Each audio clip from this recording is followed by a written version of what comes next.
Oi pessoal, tudo bem? Hoje a gente vai estar dando continuidade às nossas aulas ligadas à questão da educação 3.0.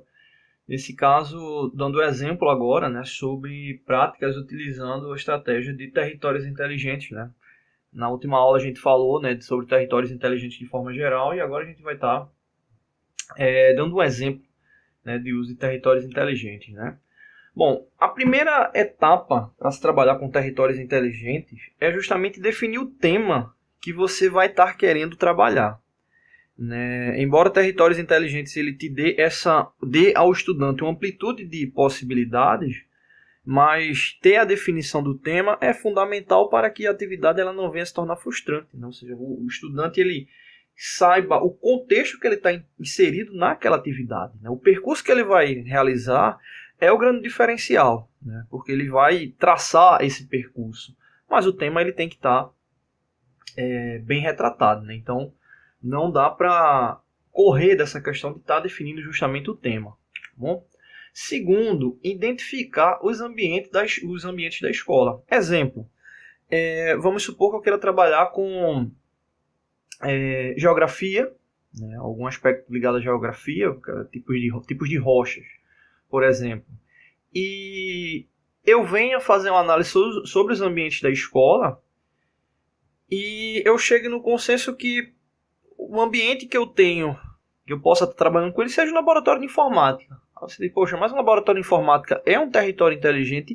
Ele é sim, dependendo de como é que você vai criar a dinâmica de trabalho, ou seja, indicar as possibilidades de trabalho sem dar o percurso, Então, eu posso fazer isso. Então, pronto, exemplo, o tema, como eu falei, é referente à parte de estudo sobre os tipos de rochas e o espaço que eu vou estar trabalhando com eles é em um laboratório de informática. E aí eu vou explicar justamente o porquê do laboratório de informática, no caso desse exemplo. A terceira etapa é justamente limitar a atividade no que diz respeito ao objetivo final. Você não tem como...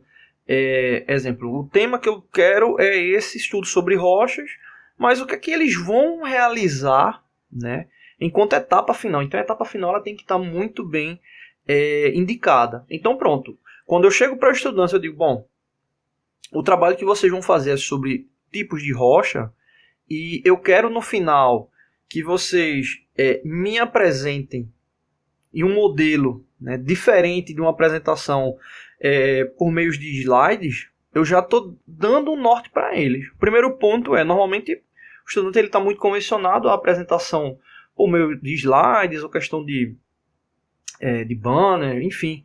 E quando você diz para eles, olha, a apresentação que eu quero que vocês façam, ela não vai estar se limitando a slide e o ambiente de preparação que vocês vão ter para execução é o laboratório de informática, veja que eu estou informando para eles uma condição da apresentação, que é não ser slide, que é justamente para fugir desse estereótipo comum do uso de slide, e eu não estou dando mais pistas do que é que eles vão ter que apresentar.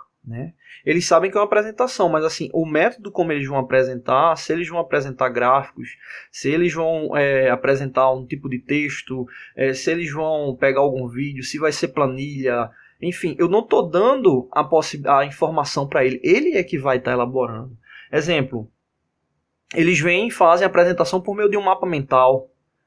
Um grupo de estudantes vai lá e faz uma apresentação por meio de um mapa mental. Opa, ok. Fez uma apresentação sem utilizar slides, utilizou os recursos que estavam lá disponíveis no território inteligente que a gente retratou como laboratório de informática, porque no laboratório de informática ele vai ter uma série de possibilidades. Planilhas, textos, pesquisas, vídeos, enfim. N possibilidades e ainda tem esse detalhe que é a questão da surpresa. Ou seja, do estudante chegar a um ponto e chegar àquela questão da surpresa. É claro, quando você faz uma atividade como essa, que deixa muito aberto, muitos estudantes, eles, principalmente nas séries iniciais, eles podem ter dúvidas sobre a questão, não vou dizer nem dúvidas sobre a atividade em si, mas assim, dúvida de realmente como é que eles vão apresentar, né? Então, você pode notar que vai ter grupos, ou uma boa parte dos grupos, que vão ficar meio travados no início do trabalho. Então, aí também é interessante que para essa condição de turmas que não tem uma maturidade tão grande para trabalhar com essa diversidade, que o professor ele dê alguns toques, porque senão também não vai andar e a atividade vai ficar frustrada. Mas são toques no que diz respeito a algumas indicações de possibilidades. Não dizer, você pode fazer isso aqui e vai ficar bom. Não, que aí eu já estou limitando para ele fazer naquela situação que vai ser interessante para mim. Então, você pode dar algumas dicas e aí ele que vai estar escolhendo, e daquelas dicas podem surgir outras situações que eles venham a apresentar. Então, você ter essa questão da limitação da atividade é fundamental. O quarto ponto é justamente apresentar a atividade, né? Quando você tem um grupo maduro, né, para estar trabalhando essa ação, né, normalmente uma coisa que é importantíssimo também é estar delimitando o tempo, né? Senão você vai ter equipe que vai terminar rápido, vai ter equipe que vai se atrasar e vai passando dia a dia e não vai querer entregar a atividade. Então é importante ter essa questão do tempo. E se você quiser também criar critérios de pontuação, é interessante também, porque eles vão correr atrás daqueles pontos que eles vão achar mais tangíveis, né? Então, essa questão você também pode estar tratando com eles. E a apresentação da atividade é que é o grande momento, né? E aí, nesse caso, essa atividade, como no caso do exemplo que eu estou dando, que é uma apresentação, mas ela pode ser um produto final.